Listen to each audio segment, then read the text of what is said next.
And I think that's mainly based on my political background, understanding that favors a favor for a favor. The highest currency in this world, the most valuable currency in this world. I was saying a favor surpasses money. Hey, Explosive family. Welcome back to the Explosive Christians podcast. We are back with another installment of I Am My Brother's Keeper. Today, our guest is my longest time friend. Even calling him a friend is weird. This is my brother. We've been through it all. This is Jones Mayekiso.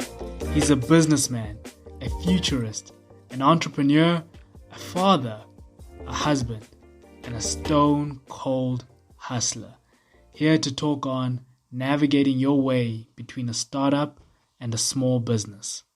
I am my brother's keeper. Brother. Who do you call when the going gets tough? Brother. Who do you count on to always have your back? Brother. He who does not love his brother cannot love God. Brother. Now let the story begin. Brother. Brother? Can you do me a quick favor if you're listening? Hit the follow or the subscribe button. It would really help to grow our explosive family. What do you think is the difference between a startup and a small business? Because you've started both. So in my opinion, and I think I'd rather use the words I'd rather paraphrase the interpretation I received from Vusi Tembakwaya from one of his video seminars, is that a startup business is as it explains itself. You can all large corporations, Fortune 500s, your oil game changers like Shell and Engine and BP, British Petroleum, and now previously Caltex, now Astro whatever. All started up as startups, but you wouldn't classify them as small business. Whereas small business will be your local spaza shop.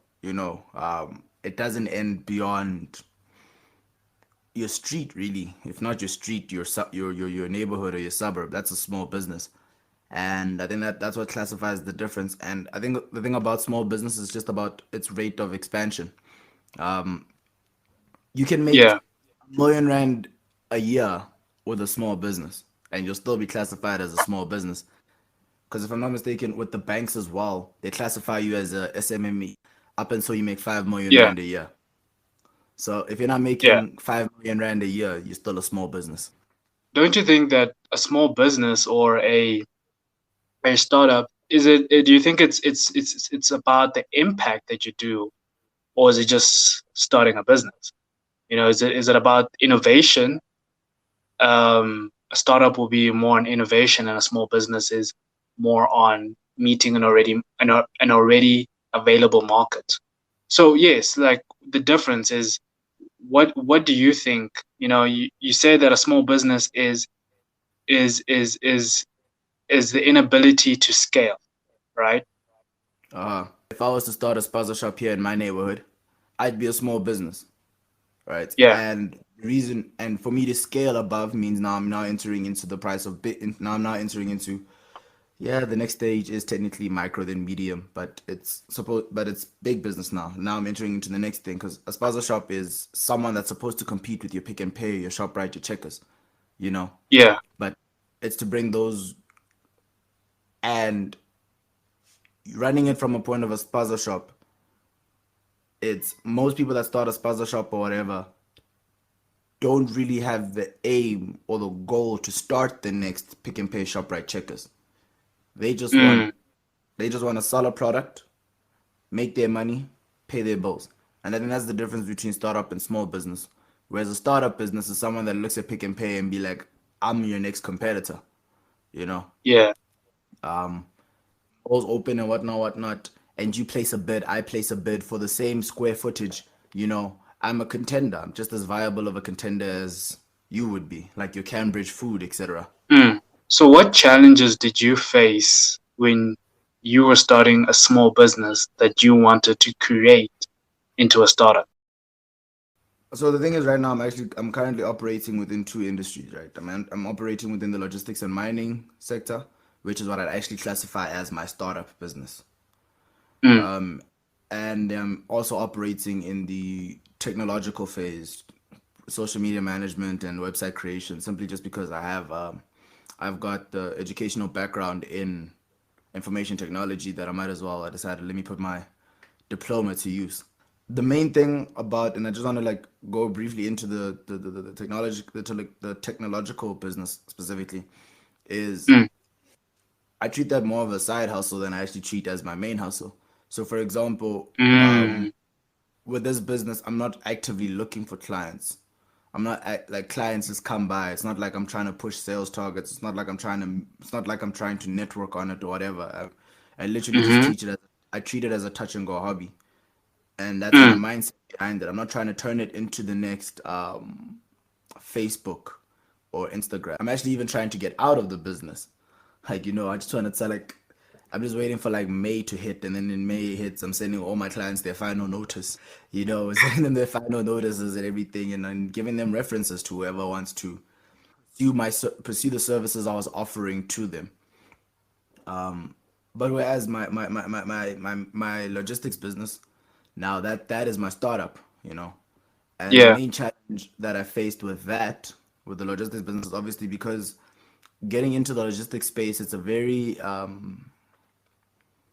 secluded market. The barriers to entry, you have to start as a subcontractor, and to get a subcontract, you have to know someone in.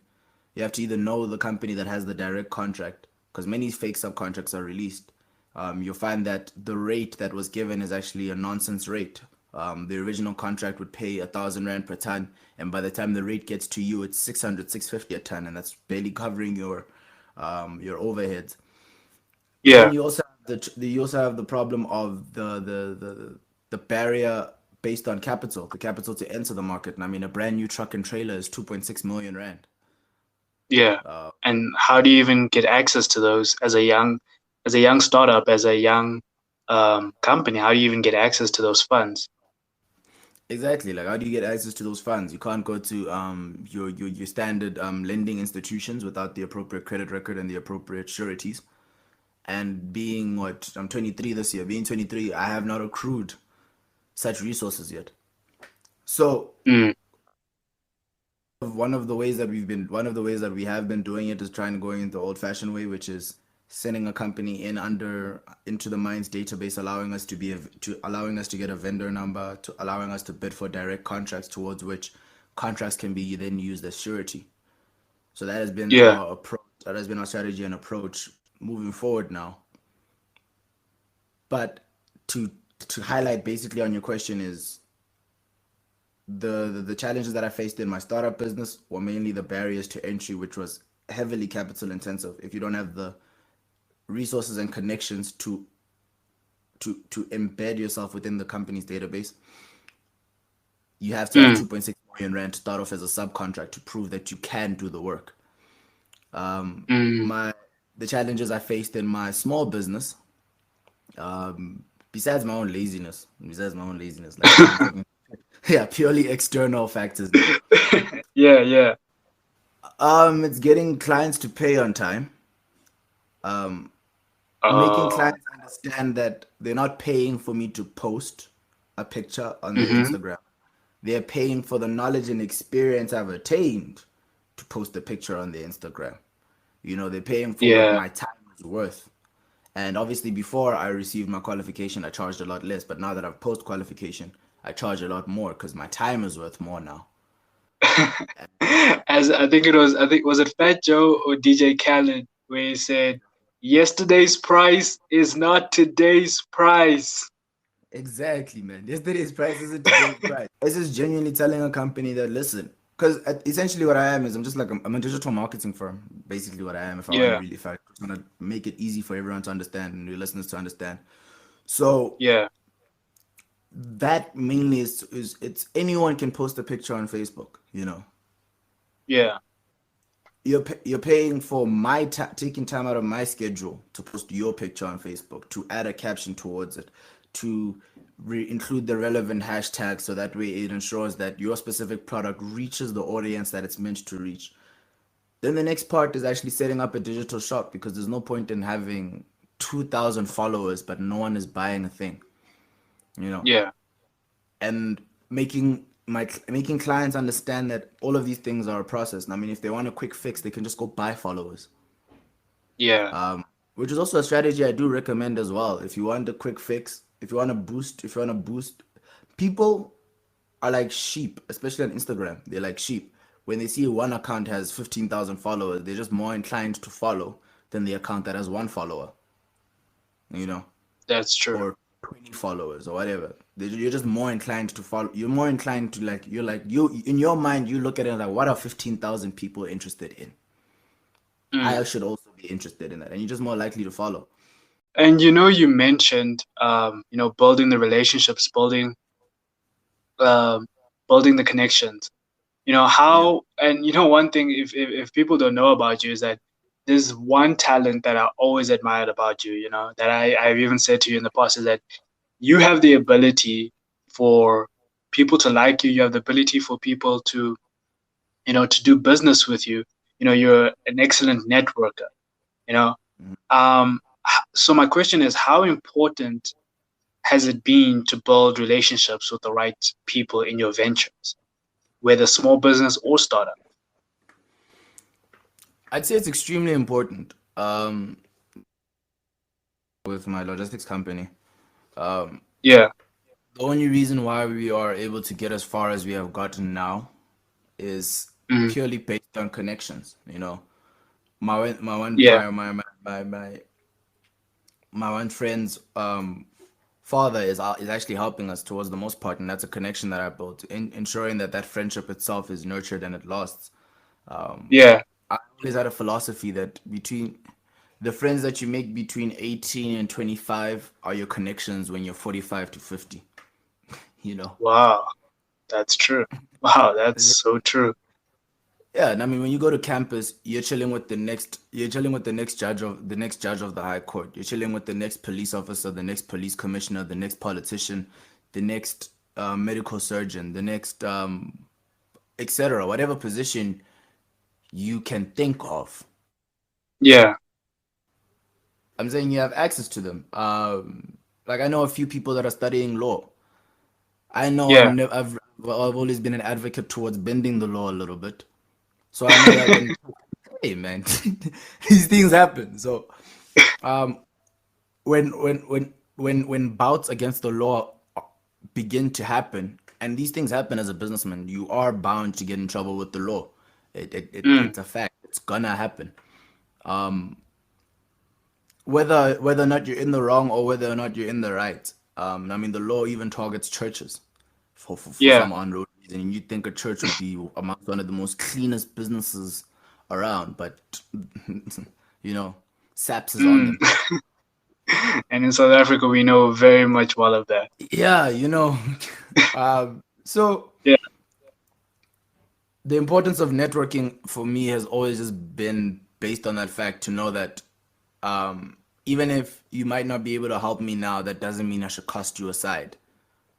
Yeah. Me in future, I might be able to help you in future, and when that happens, obviously you kind of sit really. So I put heavy importance on networking. Yeah. And I think that's So, mainly based on my political background, understanding that favors a favor for a favor. The highest currency in this world, the most valuable currency in this world. I was saying a favor surpasses money. that is so true. That is absolutely true. And I love the way that you said it. I've been reading this book called Business Secrets from the Bible. And one of Uh-huh. the things that it says is that, you know, you have to be I'm paraphrasing here, but you have to be a people's person. And this is one of an old Jewish wisdom, which is a favor is so valuable. Is that this is what it even says, is that you're more prone to love somebody or favor somebody that you help more than you are more than somebody that helps you, you know? And that is Yeah. all about what I'm saying, is building the relationships, building the networks, nurturing, helping in whatever way you can, because you see the potential in the future. 100%. Okay, so I was saying with that in mind, one of the traps that I usually fall in, especially with that helping a person out, is Mm. one of the lessons that I had to learn for myself is actually learning how to when to targeted assistance. I call it targeted assistance. Using an example now, if I help, so I have connections in the music industry. I've Yeah. somewhat built a little bit of connections in the music industry. If I help an artist blow up, then I've helped them blow up and whatnot. The main importance is understanding that when you use your resources and connections Mm-hmm. to assist an external to assist us externally outside of you, Yeah. there is a risk that you bear. Which is, for example, using the artist now. I introduce him to the one of the producers that I know, big shot producers that I know, Yeah. and he just embarrasses me, or he flops, or he doesn't show up on time, or etc. etc. etc. That's a risk Mm. I bear, and that's tarnishment to my name. So, Mm. in as much as in Xhosa we have a saying izandla ziyagezana, which means that hands wash each other. Mm. When building and assisting a friend or a colleague or whatever, Mm. you should always keep an you should always be mindful of the risk factor that you are now placing on yourself, because even though the initial outbreak might go well, something Mm-hmm. somewhere along the line, there could always be something somewhere along the line that tarnishes what it is that you are trying to establish, what it is you're trying to build. And personally, Mm. I figure if you're going to offer assistance, rather offer assistance in targeted areas where you are focused. If you're going to put your time and energy into something, put it into something that you are already trying to build. I'm a good business consultant because I understand maths on a Yeah. on a on a, on a business level, understanding how much. I'm the kind of guy that can calculate how much each single cornflake costs when I buy one. So I know exactly how many grams how many gram, like how much each gram costs me. Yeah. Um, and before I would offer that knowledge and service for free and receive no benefits from it. And there's nothing to say that there's nothing wrong, and it's not to say that there's nothing wrong with helping. Yeah. It's just about understanding. But when you help, you can't continuously keep helping for free, because my parents paid school fees for me to attain this business knowledge. you That is know true. That is I true. paid time. So I can't just be dishing out this knowledge for free. You got to respect the time and money that was placed into the knowledge I am now providing to you. So how, and you touched on a few things there, and I wanna, that example of what you said is that when somebody flops on you or when somebody's unreliable, you know, Yeah. um, you know, I also started a small business round about the same time you started another business. Let me tell you guys, we are serial entrepreneurs. We have tried everything. We have, he's mentioning music. He's mentioning logistics. He's mentioning um, social media networking. I mean, marketing. He has mentioned so many other, and there's so many other businesses that we have ventured into. Um, Also myself, I've done a few businesses on my side. Some successful, some um, have ended up in failure. I Hmm. want to see from your side, because I remember there was one business that you started a few years ago. It was a car wash, right? Yeah. I want to Yeah. know, when you started that business, what what did you realize? What did you realize that this was a career potential business for you, or was it a business that you just saw that you could do because of your talents and your ability to, as you said, to calculate each piece of cornflake, and make that business profitable? Was it Hmm. career or talent driven? Neither, actually, man. It was purely coincidental. Purely coincidental. Okay. Um, so it was around about the time I found out my girlfriend was pregnant, Yeah. and I was 21, 20. 21, Yeah, around 21. Yeah. and I didn't really have a means of making money. So I Mm. went to the best startup businessman I know. So I went to two different kinds of I went to three different people, and I got to Yeah. receive two different perspectives, and then my one friend, the third person, Yeah. is what actually helped tie everything together, right? So I went to a friend of mine that um that grew up rich, you know. Okay. So on his side, when I said I need to hustle, he couldn't fully understand. Yes, you can understand you can be rich and still have that hustle, ambition, and drive, but you don't have that Mm. same hunger. You Mm. So his advice was to, just finish off my degree and see things as they go along, you know. Which, to be honest, it's good advice. Finish your degree. Don't drop out of school. That's good advice. Okay. Okay. Yeah. All right, my guy, you sorted me out for three to 5 years. What are we Yeah. doing now?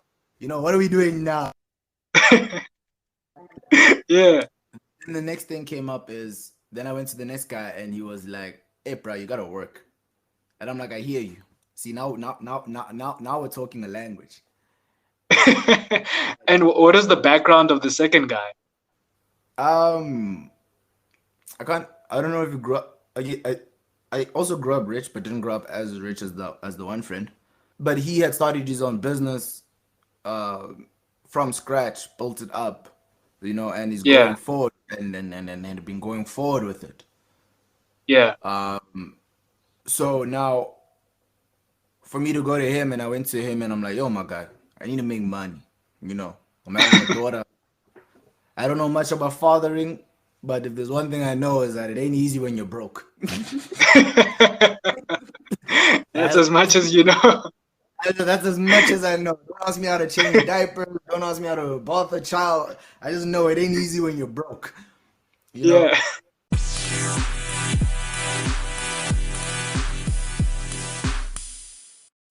Hey family, just a quick one. If you're keen on learning about the financial markets or trading with me in the LMG virtual trading room, hit me up on the Patreon page for as like low as $33 or 500 Rand a month for the South African listeners. You can get weekly trade signals. Send me a DM if you need more information on IG. All the links are in the description. Thanks.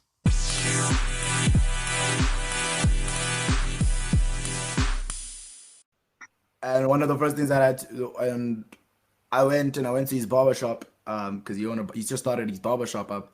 I went to his barbershop up Mm. and like I think for 2 to 3 weekends I was sweeping floors for free. You know, Yeah. I was like, "Alright, I'm on a Wow. network. I'm on a network. Like I'm like, here's my biggest opportunity to network, man. Everyone in Bloemfontein literally goes to that barbershop, man. From one of the top dogs at BMW dealership to another billionaire. Vusi Tembakwayo himself actually even went to that barbershop. Mm. So I was like, if I'm on a network, that's my best opportunity to network. And he told me his Yeah. story about how he used to be a pizza delivery guy and he was just delivering pizza. He had the right attitude, and then eventually he delivered pizza at one guy, and that specific guy gave him a job. And then from eventually after his job, he started his own thingy shop, started his own business, and started his own supplement shop, which then evolved into a barber shop and for male grooming. So he was a full on was promoting men's health from Oh, I internally, see. supplements, etc. to Yeah. as well as now also looking good. Like now you've got the good body, now look good, look neat, look clean. So Mm. yeah. But so on the third weekend, he was like, the average time back then of cutting hair was like 90. And he was like, a lot of people here, after they get their haircut, they go to Kasi to go wash their car. And I'm like, Mm. and he's like, just open up. He says, he gave me 1,300 rand and a Mm. credit line. 1,300 rand and a credit line. He bought me all the equipment I needed. And he also gave me a credit line with thingy with Chemcore, one of the chemical stores here. One of the Yeah. cleaning chemical stores, whatnot. So I was getting all my equipment and stuff from Chemcore, and so Wow. with that, I was literally just working weekends, man, and not even full weekends. I showed up Friday at like 12 o'clock. 12 to Mm. 5, and then Saturday from 9 o'clock all the way to like what's this, 5 o'clock as well, 4 or 5 o'clock, Yeah. and Sundays was off. And I was taking back like 4,000 rand a month, you know, uh, just washing cars 2 days specifically. So I was like, okay, that was actually a good business, and it did help me solve my immediate problem. I needed cash, and now I had cash. How did you get him to trust you? You know, because that's an amazing story if you think about it. I know, Yeah. I think you already answered it, but you know, I just want to hear from your own words. Um, so I like watching YouTube psychology videos, right? And the reason why I Yeah. mention this is because that's where I learn how to specifically communicate and getting your intentions across, and as well as building trust and rapport. Mm. Studying Jordan Belfort, as well as various YouTube channels, I learned Yeah. that in the art of communication, that humans tend to give as much as they're given, right? Mm. So there was a portion of myself that I did have to give to him, like that essence of vulnerability, telling him, I don't know what I'm doing. I don't know what Yeah. to do. I need your help. I'm willing to Mm. offer my time in the trust that when something does pop up, you'll consider me, you know. Mm. And this is a relationship that Wow. I've had with him specifically over years. I think I met him in 2014 when his shop just opened up and still, and that go to the shop. I'd really just buy like an energy drink or something. But he's always been one to help. And even when we had Yeah. like a high school career day and I didn't have products to sell or whatever, he said I could. Yeah. He said I could use these products pro rata, you know, Yeah. bringing in energy drinks and bringing in a supplement tub so that way I could like make pre-workouts and whatever. Mm. And he sold everything to me at cost. You know, he didn't even want to make Wow. money. That he just sold everything to me at cost. When I went to him at 21, he's someone that would know. But also I felt like what's this? Spiritually wise as well, I felt like God also just brought his name in because it'd been a while since I saw him. So spiritually wise, I felt like God just said, "Go to that man, he'll help you." And I was like, "All right, cool." Mm. Yeah, I'm like not gonna ask questions. He's gonna help me. Wow. And I love what you just said, you know, spiritual wise, you just allowed for God to lead you. And Yeah, you know, and that's a very tricky topic, you know, when it comes to, you know, us being, you know, you're Christian, I'm Christian. Some of the viewers on this are also Christian. If they're not, uh, yeah. we welcome you to the family. But being a Christian and doing business with the world, you know, what does that mean for you? I'd like to believe that there's a. I'd like to believe it simply means there's a Bible verse that talks about how man must how you must be as gentle as a butterfly, but then as cunning as a serpent. You know. Mm. If I may, it's Yeah. you must be as gentle as a dove, and but as cunning as a serpent. I think the Yeah. one that you're thinking of is butterfly is No, it's the Matthew. famous Muhammad Ali saying. No, float like a butterfly, sting like a bee. Nah. It's Matthew 10, verse 16. Behold, I Okay. send you forth as sheep in the midst. So the Bible says, behold, I send you forth as sheep in the midst of wolves. Be ye Mm, therefore wise as serpents and harmless as, yeah, harmless as doves. The way mm, I interpret that scripture is that when you're going into business, you're going as a sheep into the world. The world is now the wolves. Your competitors are mm, wolves. Why? Because they want to eat you alive. They don't want to see your mm, business rise. Because when your business rise, it means that their profit margins are decreasing. They're not making as much sales because people mm. are opting for your product now. Yeah. And yeah, there's a nice, beautiful socialist saying that says, "No, there's plenty of pie. There's plenty of pie for everyone. The pie is big enough for everyone." And it's Yeah. true. There's enough money for everyone to go around. The problem is greed is a factor. With greed, there's not enough money. Mm, mm. You know. But anyway, Yeah. coming back to that, it's so that's how I interpret doing business with the world. being as cunning as a serpent, being as wise as a Yeah. serpent, understanding that you should be a shrewd businessman. You should be able to. You shouldn't be naive into believing that there isn't someone that's gonna take the food out your mouth. Ray Kroc Mm. said it in the McDonald's brothers movie. If I see my competitor drowning, I'm putting a hose in his mouth and opening the tap. You know. So if there's people like that, if there's people like that coming for you, you need to be able to Yeah. see them. But then being as harmless as a dove, it means that I don't go out of my way to sabotage your business. I don't sabotage like Mm. I don't let's say if we're having a food if we're both pastry chefs, I don't put rats Yeah. in your I don't put rats in your kitchen, you know, Yeah. being as harmless as a dove. Yeah. But I should be smart enough to know that you might put rats in my kitchen. So you need to prepare and make sure and mitigate any problems that your competitors will try to bring on your table. Exactly. You know. Mm. And that's personally what I think it means to do business with the world. It means that even though I have the ability to sabotage Yeah. you, I'm as harmless as a dove and I don't. But I'm not so Mm. naive to believe that you won't sabotage me. A practical business lesson now is using the car wash as an example, because the car wash actually taught Yeah. me a lot. Yeah. I had an I had a friend that asked if he could work for me. I said it's cool. Yeah. He came on and we were washing cars together, and I'm like, hey, we had a mutual friend who had a Yeah. car. I'm like, hey, I've got a market right now with the cricket team. They really want someone to just go to the field and wash their cars. I don't have Mm. transport. You and a friend have transport. Run the car wash. Here's how much these guys are willing to pay. I'll pay you guys thingy. I said I think I was willing to take 30 rand. I think they were willing to pay 120 for a small car, 150 for a big car.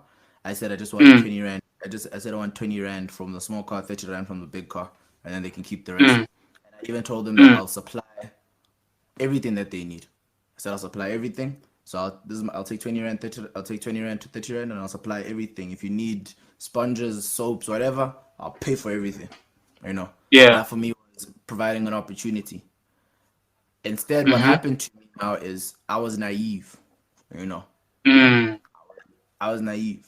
They went on to just start their own mobile car wash, but they obviously didn't have access Mm. to my clients. But because one of them, obviously my friend that had been that which was one of the business partners that side, had been seen with me. It was assumed that it was all one large business. Mm. When I had to set the record straight, saying, "Nah, that's that business. This is my business." So that is an example of Christian naivety. I was like, we're both Christian. Okay. Yeah. We both go to the same church. I mean, here's an opportunity for us both to build. You know But what I that mean? wasn't But the case. that wasn't the case. Um, Yeah. so So yeah, you as an as a Christian, and you said something early on, mhm. you've been known to bend, not break, but bend the law a little bit. So what do you think, as a Christian in business, what is the ethical line between legality and your Christian moral line? Where does it lie? I know we've had discussions about this in the past, and somewhat we agree, somewhat we disagree, and Mhm. it's always been affected in our own personal businesses. For you, Yeah. where does that line? Where do we cross into from being a Christian in business and going into being dangerous and no more harmless as a dove? That's actually an interesting question. So like I said, I believe in bending. I believe in bending the law, and bending the rules. Testing its tensile strength. Pushing the line back. Yeah, just like seeing, okay, but this is we can do this, No, not I'm gonna use example as bribery, right? I'm gonna use an example such as bribery, right? Okay. Bri bribery is wrong, right? That's the opinion right now. Bribery is wrong. Mm-hmm. So, my friend, you're on the N1 in no, not N1. You're in Santon. You're on Yeah. Rivonia Road, right? Mm. You're clocking a nice 140. You know, it's like the Okay. roads are empty. You're just clocking a nice smooth 140. You Yeah, get yeah, pulled over. yeah, You get pulled over by a traffic cop, yeah. and he shows you the ticket, and he tells you that this ticket is either 3,000 rand. Or what are you Okay. doing? What are you doing? Morally, you should pay the 3,000 rand. That's what your morals are telling you to do. Okay. Yeah. But deep down, you know, hey, let me just pay this 500 and I'm gone. It'll be like it never happened. And now and I want to bring this in and tie it to my earlier conversation. Like I said, the cost of favors. Essentially, a bribe is Mm. just is the price of a favor. He's doing you a favor by not dragging you through court. You're doing him a favor by giving him an early bonus. What does Proverbs say? A gift given in secret will soothe. Like, thinking if a man is angry at you, a gift given in secret will soothe him. That's your gift given in secret. He's angry to have to pull you over. He's angry to break him the law. You know. So, Mm. tying this into your question now, like seriously, wise, giving it now there's a way that the world works, right? And this comes also coming back to being as cunning as a serpent, but as harmless as a dove. There's a way Mm. that there's a way that the world works, and there's a way that the world conducts business. Mm. And you have to understand those principles in order to obviously to thrive, as well as you applying your own heavenly principles, such as being as harmless as a dove. In terms of a Christian Mm-hmm. and moral, and where the morals kick in, it's I always reference back to give to Caesar what is Caesar's and give unto the Lord what is the Lord. You know. Mm. Okay. I And like that. now you can take that scripture specifically and you can attach it to text specifically and only attach it to text, because the Mm-hmm. question itself um was In asked because of context. text. Yeah, in context of text. But you Yeah. can take the question itself and apply it in context of business. Who Mm. is Caesar at that moment? Is it the traffic officer or is it the high court? Who is Caesar at that moment? Mm. You get even when you Wow. do business and you need to bribe someone or whatever. We live in South Africa. Bribes are a part of, are unfortunately a part of the day-to-day life. But Yeah. remember, if you take a if you view a bribe as the price of a favor, your mindset itself Mm. shifts. So if I'm asking you to do me a favor by ignoring my Mm-hmm. speeding ticket, I must give to Caesar what is Caesar's. Mm. That is. You to give me a contract or a tender to build 10 houses, and I'm asking you for a Yeah. favor to put me in above all the other competitors. I must give to Caesar Mm-hmm. what is Caesar. It's a favor I'm asking you. I owe you something now. I must give to Caesar what belongs to Caesar. But then the question, I have this question for you now is what, Mm, you know, you're able, and let's say you're in the position to afford that favor, you know, mm, what happens to the people that are not able to afford that favor? Won't they look at your actions as here's a word that I don't like this word because it means um it's different based on the perspective, but wouldn't mm. people look at your bribe or look at your actions as corrupt? And or here's another word that I really dislike, also something that I learned from the book Business Secrets from the Bible. It is fair. Fair is a word that really that doesn't exist, because it's not in the Hebrew language. So wouldn't your actions be deemed as unfair? Now you're talking in the context of what would now be my competitors that Okay. have the access to that don't have access. So I bribe for work I am unable to do. If I'm able to build the 10 houses, where Mm, was the where was the corruption? People don't have a problem with the corruption. What people actually have a problem with is the mismanagement of funds and the lack of service delivery.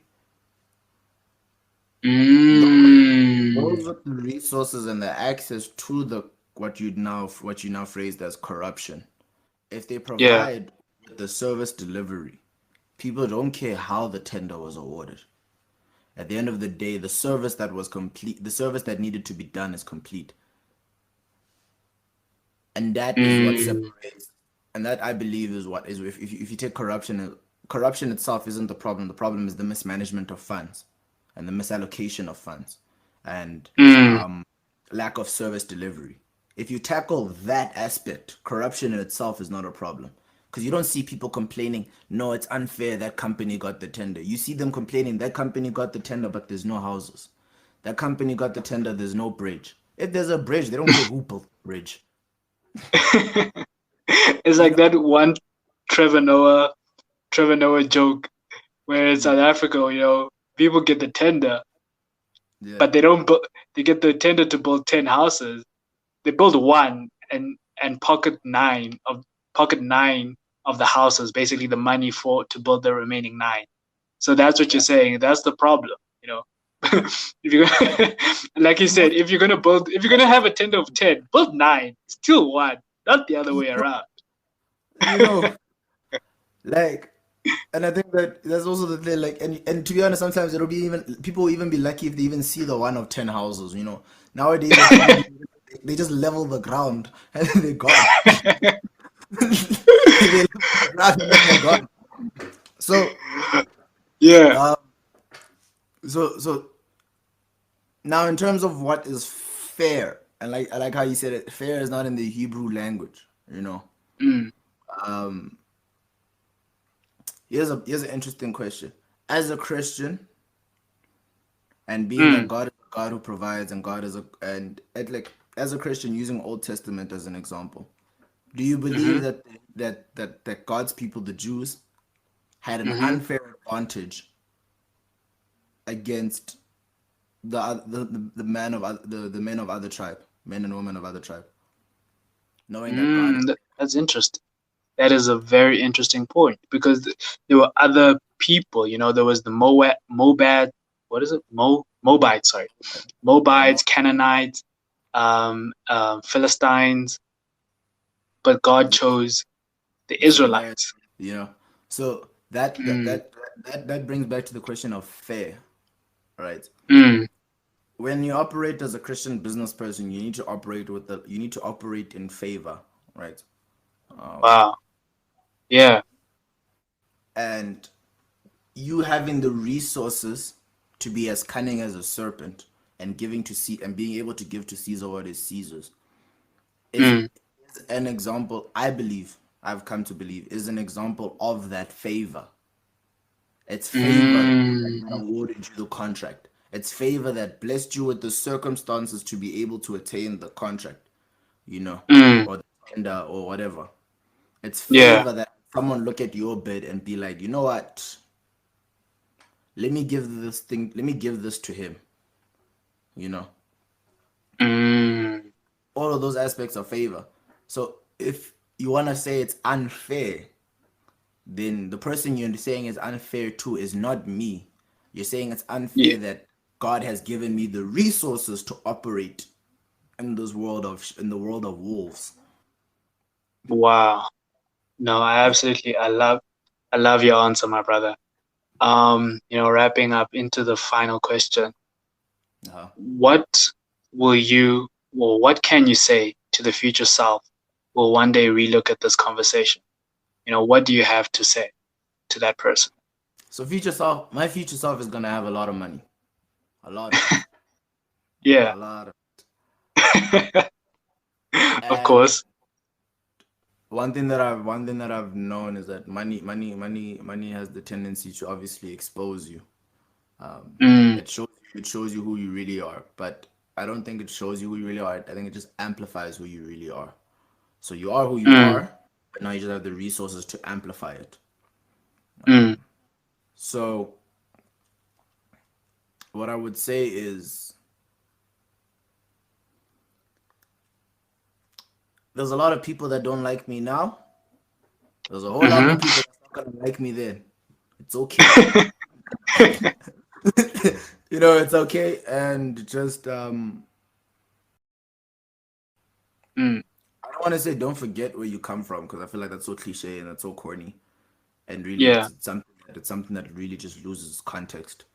Mm. If I come from if I as an example, if I come from poverty and I'm rich now, does that mean I should still have the mindset of when I was in poverty? It doesn't make sense. Mm. Or rather, Yeah. I've come to interpret it in such a way that doesn't make sense. What I'd say to myself is spend more time just viewing your surroundings, keeping a positive attitude, and have the same energy and spirit to attain the next contract as as I'm attaining my first contract. You know, Mm. when the next million clocks in, I should still be as excited as when the first million will come. Mm.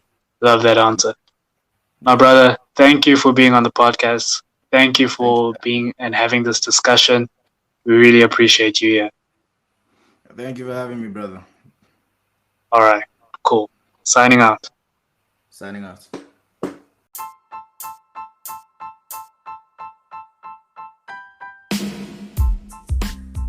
Now, family, I want to reaffirm that you are God's special weapon, formed from His love for His kingdom work. You are an explosive Christian.